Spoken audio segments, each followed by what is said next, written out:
Yeah? Good vibe. Yeah. Look at that. Look at that. Oh, so it's difficult for you because you can only see the top, but down here, it is, you can see it, Steve can see it. I can see that. You know who's got, lucky. You know who's got the best view. Oh. Right here. Drink it in, Pete. We'll be right back. How are we doing? Good weekend, anyone? Good weekend or bad weekend? Great.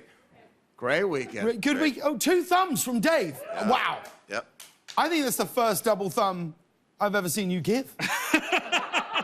I've always considered you a single thumb. Single thumb, yeah. Yeah, but you're a double thumb. Good Why? vibes in here, good weekend. Why the additional thumb? It's the start of Pride. I went to a Pride party, which Great. was very fun. Had a good weekend. Absolutely. Came in energized for Monday. Yeah. Julianne Moore on the show, my favorite actress. Oh, wow.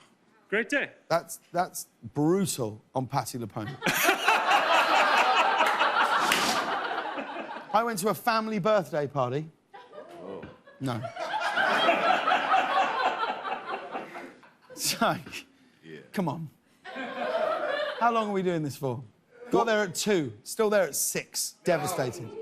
Devastated. Wowzers. And at one point, I had a few rosés. I'm like, I'm done, the whole thing. And one of my son's friends, who's 10, goes to me, fancy a game of FIFA? I was like, absolutely. I was lost for an hour. Jules couldn't find me. Saturday night, between 7 and 8, I was sat in a 10-year-old's bedroom playing FIFA. Max came up, he went, Dad, Mum's looking for you. I went, don't tell her where I am. I said, I've just got to finish this game. Just say you couldn't find me. He's like, can I play? Absolutely not. That's what happens. Bernstein, how's your weekend? I was asked to be a guest on a podcast because I said that I would say yes to anything. So a woman in Malaysia who does a podcast asked me if I would be on her podcast, and I said, sure. And then I realized I have an irrational amount of confidence now because of this show.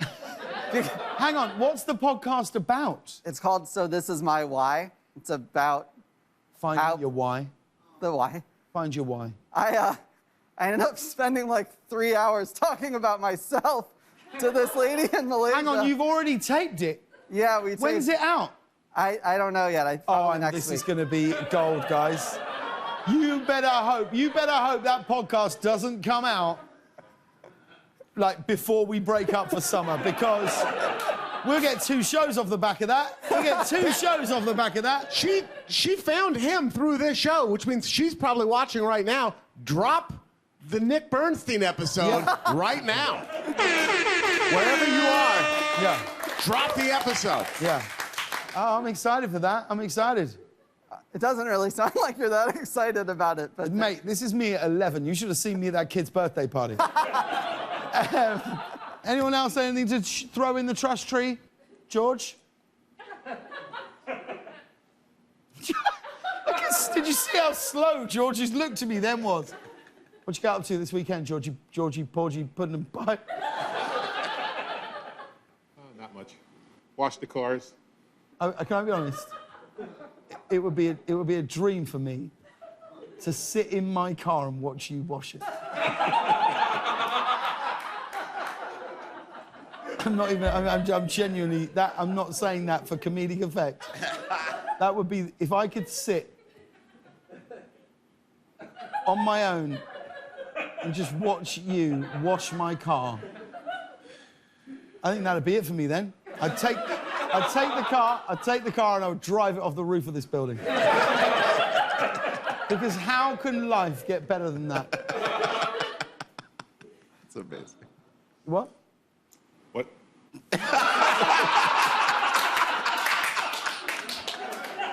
Well, it's that time, gang. It's time to jump into the news. And we do have an important political fact check to tell you about. The fact-checking site Snopes has now determined that Donald Trump at a speech in North Carolina on Saturday did not, I repeat, did not wear his pants backwards. Yep, That's the news. Here's the photo that made everyone think that Trump had put his pants on wrong. Look at that. It's so weird. God.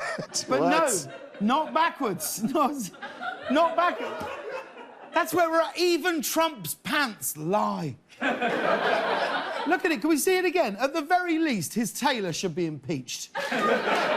But that's where this country is right now. Some former presidents, you know, they dedicate their lives to charity work or opening educational centres. Meanwhile, Trump's out in public today like, I did not put my pants on backwards.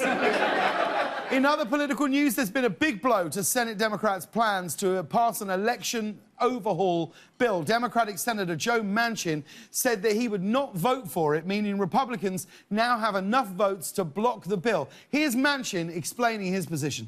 So I'm going to fight for this, and I think the Republicans will fight for this and understand we must come together on a voting rights bill in a bipartisan way. So that's not going to happen.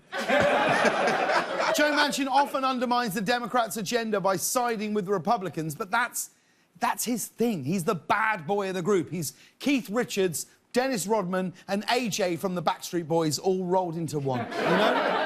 Or look at it this way. He's just a great guy with great hair who says no to everything. He's the Nick Bernstein of the Democratic Party. Wow.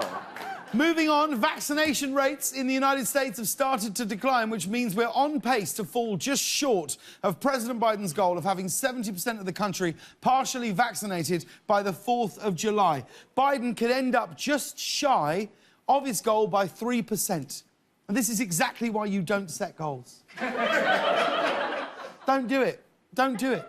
Vaccination rates are declining, and this is after Shake Shack offered free food to vaccinated people. If that doesn't incentivise you, nothing will.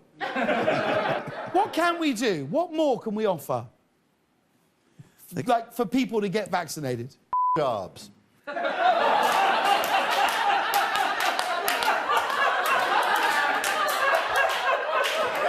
They have to be good ones, though. Yeah.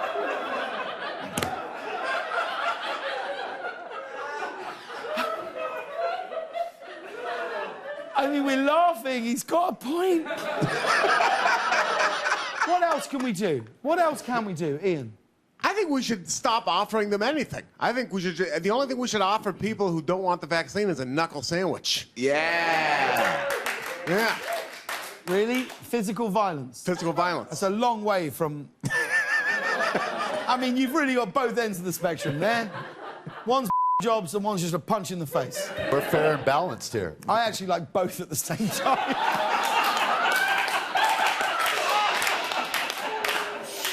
God. We take some turns, don't we? Yeah. You can't... I do think we've got to find a way. I don't know. I think we should be done offering them things, and we should start excluding them from things. I think you're actually right. I actually do. you. I think. But then, the problem is, there's no way to know that people aren't lying about it. Just start bringing your card. Let's make that a normal thing. And if you don't bring your card, you can't go to SeaWorld or whatever it is But the those people want card to is go. literally a piece of cardboard that I think it would take 7 minutes for someone to copy. And everyone posted there, so you can just go on soven's Instagram and like print it off. Yeah. Everyone was posting their cards and they were getting Like the their vaccination card doesn't do it. The Venn diagram of people who refuse to get a vaccine and the people who could do even that tiny amount of effort is like 6 people. Yeah. And fine. No, I think you're right. I think you're right. I do. Well, I'm glad we cleared that all up. In other news, Jeff Bezos announced today that he will fly to space next month. Bezos will be part of the historic first manned flight of the New Shepard, which is a rocket made by his aerospace company, Blue Origin. You know you're rich when your midlife crisis skips over sports cars and goes straight to rocket ships. Here's Bezos making the announcement on Instagram. You see the Earth from space, and it changes you. It changes your relationship with this planet, with humanity. I want to go on this flight because it's a thing I've wanted to do all my life. I invited my brother to come on this first flight because we're closest friends. I really want you to come with me. Would you? Are you serious? I am. I think it would be meaningful. I don't know how he's going to manage to wear that cowboy hat with the space helmet on. Maybe that's why he's a billionaire and I'm not. I don't know. You know who I feel bad for in all this? Jeff Bezos' friends. For the rest of his life, he's going to be going like, wow, this salmon's delicious. You might even say it's out of this world. Not as out of this world as I was when I went to space, but still, nice fish. That's a shame, Lauren. Was that the one we went to bat for? Tried to warn you. Oh, my gosh. I tried to warn you like you're some kind of... I tried to warn you like Richard Pryor. I tried to warn you like you've ever told a joke in your life. Hey, I knew it wouldn't work, but... I played rooms like this before.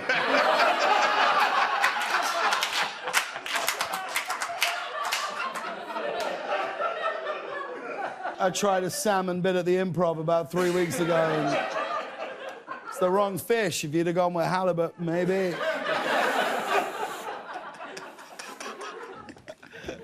Yeah, that was a shame. It was a shame. You can't do a freshwater fish if you're doing a Bezos bit. It's gotta be a saltwater fish. I'll never forget it.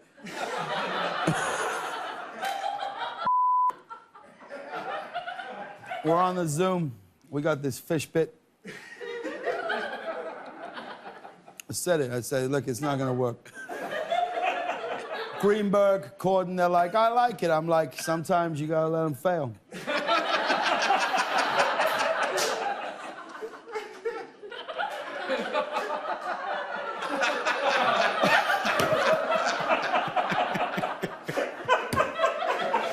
And did everyone see this? The Royal Caribbean Cruise Line has just updated their vaccination policy, saying that vaccinations are now optional for passengers instead of mandatory. So, yeah, maybe we won't do a show on a cruise ship after all.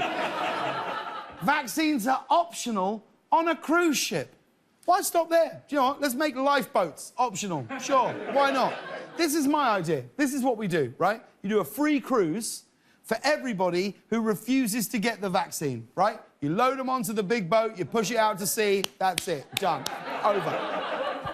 Moving on, there's a new kind of rapid COVID test to tell you about. It's a 3D printed instrument which is inserted into the nose and it can detect COVID in just 80 seconds with a 94% accuracy. It's called an electric nose, and here it is here. Look at that. It feels like the person who designed this was like, yeah, no, I meant for it to go, you're definitely in the nose, yeah.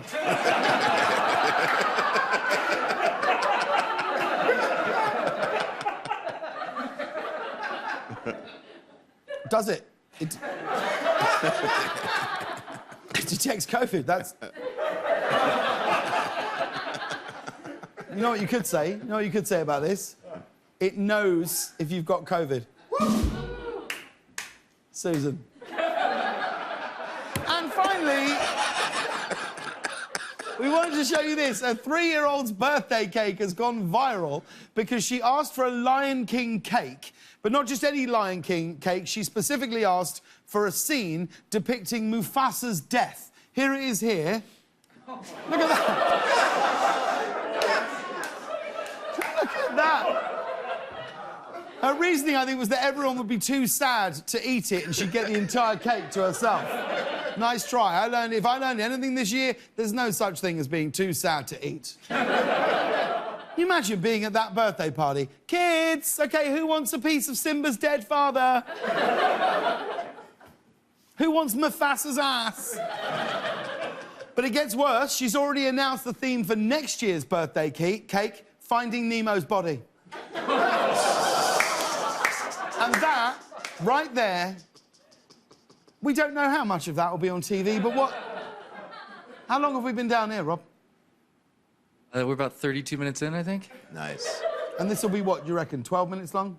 Something like that. Wow. You'll never know.